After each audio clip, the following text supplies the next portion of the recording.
নমস্কার বন্ধুরা, কেমন আছো তোমরা সবাই? আশা করছি খুব ভালো আছো। আজকে কুমড়ো ডাঁটা দিয়ে মাছের একটা রেসিপি শেয়ার করব।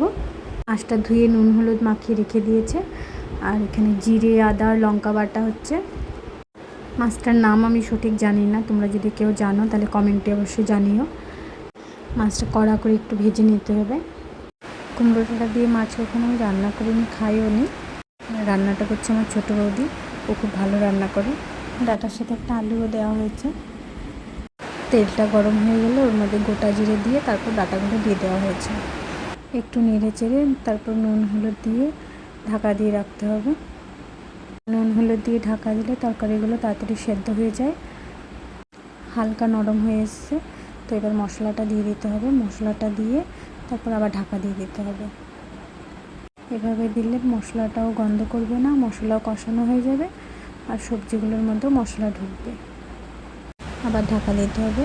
তারপর কিছুক্ষণ পর ঢাকাটা তুলে হালকা একটু জল দিয়ে দিতে হবে।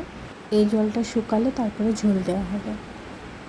ডাঁটাগুলো দেখে নেব সেদ্ধ হয়েছে কিনা। ডাঁটা পুরো সেদ্ধ হয়ে গেছে, তো এখানে মাছগুলো দিয়ে নেড়ে চেড়ে তারপরে ঝোল দিয়ে দেবো।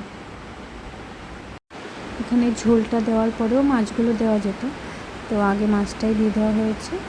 মাছটা দিয়ে খুব ভালো করে আস্তে আস্তে নাড়তে হবে যাতে ভেঙে না যায়।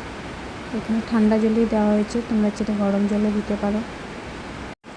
ঝোলটা কিছুক্ষণ ভালো করে ফুটিয়ে তারপর নামিয়ে নিলেই তৈরি আমাদের ডাঁটা দিয়ে মাছ।